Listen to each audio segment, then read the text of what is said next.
Le Congo.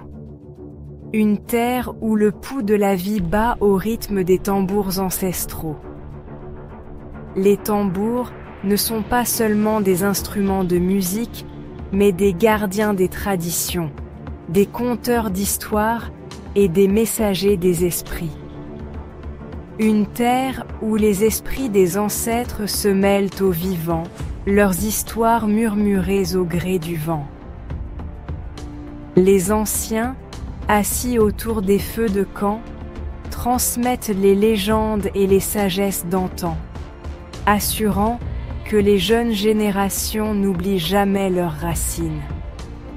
C'est un lieu où l'histoire et la tradition sont profondément liées, où le passé n'est pas simplement un souvenir, mais une présence vivante et vibrante.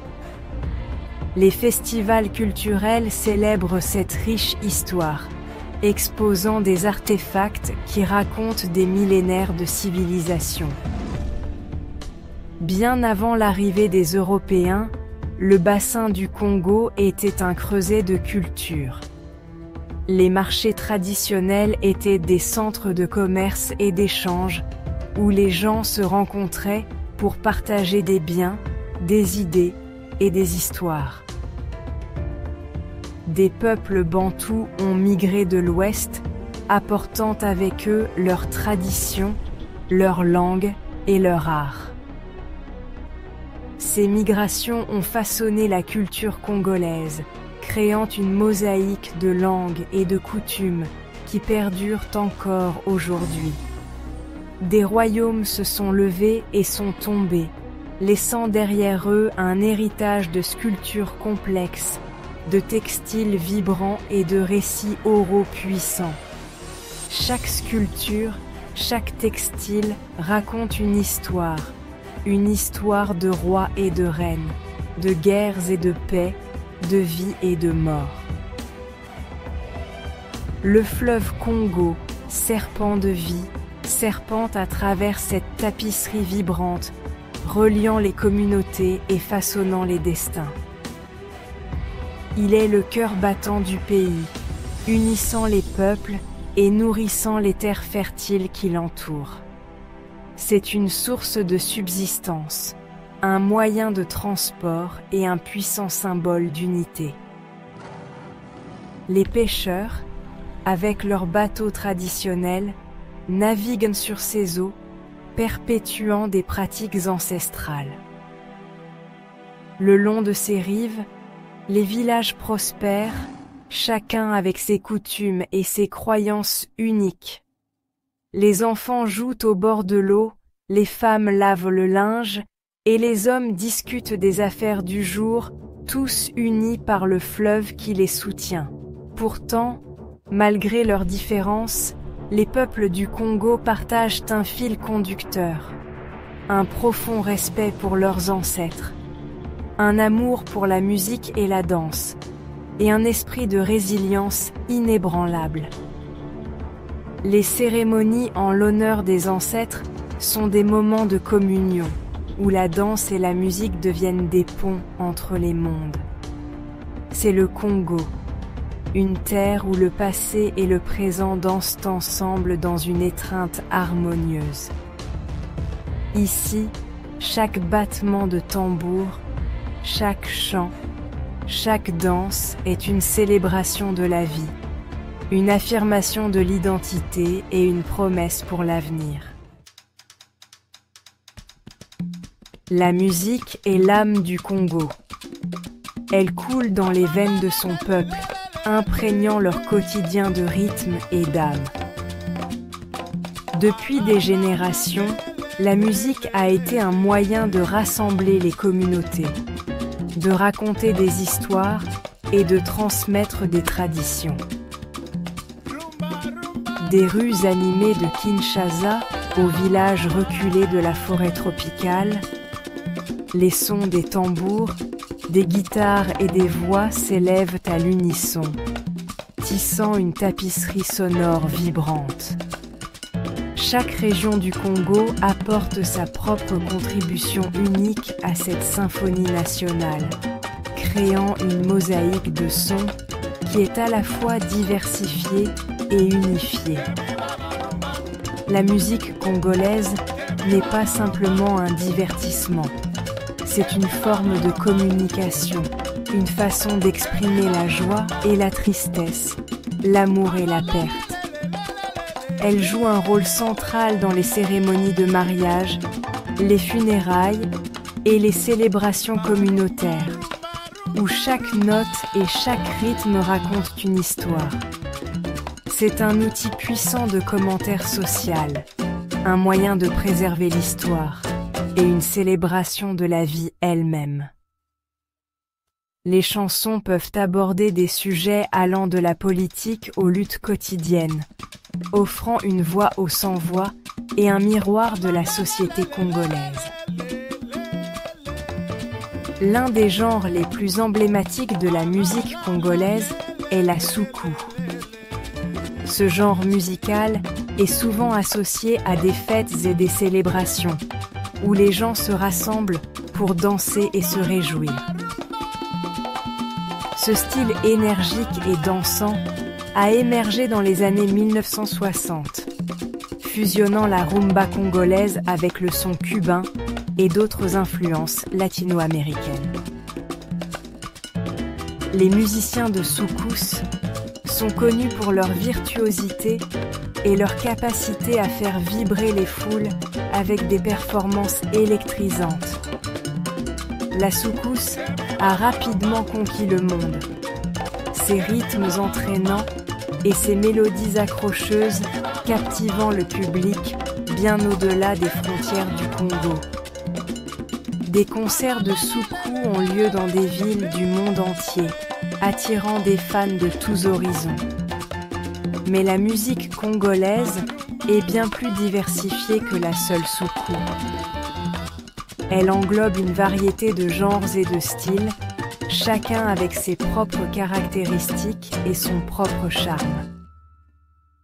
Les genres traditionnels, tels que le mutuashi et le ndombolo, continuent de prospérer, leurs racines profondément ancrées dans les rythmes anciens du bassin du Congo. Ces genres sont souvent joués lors de festivals et de célébrations, où ils apportent une touche d'authenticité et de tradition.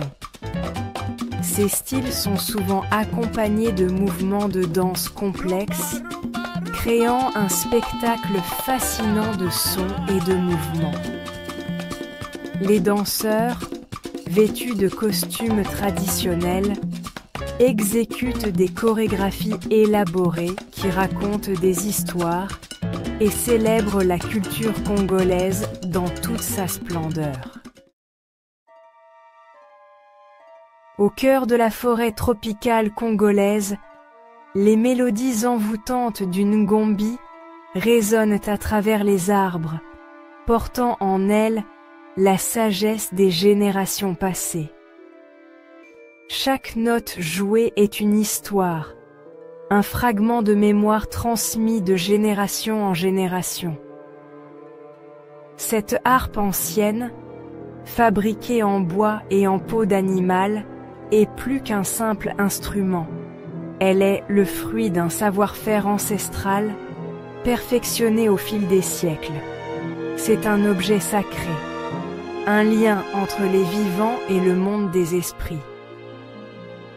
Lors des cérémonies spirituelles, le ngombi devient le médium par lequel les babongo communiquent avec leurs ancêtres. Le ngombi est joué par le peuple babongo, un groupe connu pour ses profondes croyances spirituelles et sa connexion intime avec la nature. Leur musique est une célébration de la vie, de la nature et des esprits qui les entourent. Pour les babongo, la forêt tropicale n'est pas simplement un ensemble d'arbres et de rivières, mais un royaume sacré habité par des esprits bienveillants et malveillants. Chaque arbre, chaque rivière a une âme, une histoire à raconter. Le joueur de ngombi, connu sous le nom de Ngombi Player, est une figure respectée dans la société Babongo. Il est le gardien des traditions, le passeur de mémoire et le guide spirituel de la communauté. À travers les sons évocateurs de la harpe, il communique avec les esprits, recherchant conseil, guérison et protection. Les mélodies qu'il crée sont des prières, des invocations aux forces invisibles. La musique d'une ngombi aurait le pouvoir de soulager les malades, de repousser le mal et de guider les âmes des défunts vers l'au-delà. Elle est utilisée lors des cérémonies de guérison, où les vibrations de la harpe sont censées rétablir l'harmonie entre le corps et l'esprit.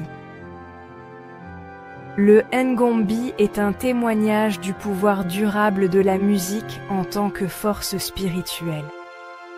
Il incarne la résilience et la richesse culturelle des Babongo, un peuple qui a su préserver ses traditions malgré les épreuves du temps. Ces mélodies envoûtantes transportent les auditeurs dans un royaume où les frontières entre le physique et le spirituel s'estompent, créant un pont entre le monde visible et l'invisible, nous rappelant les forces invisibles qui façonnent notre monde. Le ngombi est plus qu'un instrument, c'est une voix, une âme, un écho des temps anciens qui continue de résonner dans le présent. Au Congo, la danse n'est pas simplement une forme de divertissement, c'est véritablement un mode de vie. Dès leur naissance, les enfants congolais sont plongés dans un monde de rythme et de mouvement, leur corps se balançant au rythme des tambours avant même de savoir marcher. La danse fait partie intégrante de la culture congolaise. Elle est tissée dans le tissu de la vie quotidienne et communautaire. Elle est présente lors des naissances, des mariages, des funérailles et de toutes les occasions intermédiaires, grandes ou petites. Chaque danse raconte une histoire, transmet une émotion ou honore un esprit spécifique, souvent avec une signification profonde. Certaines danses sont joyeuses et exubérantes, célébrant la vie, l'amour et la communauté avec une énergie contagieuse. D'autres sont solennelles et introspectives, honorant les ancêtres, recherchant des conseils ou apaisant les esprits. Il existe des danses pour la guérison, des danses pour la pluie, des danses pour la guerre et des danses pour la paix. Les mouvements de la danse congolaise sont souvent fluides et expressifs, reflétant les rythmes de la nature et les émotions du cœur humain. Les danseurs peuvent imiter les mouvements des animaux, le balancement des arbres dans le vent ou l'écoulement de l'eau dans une rivière, créant ainsi une connexion avec la nature.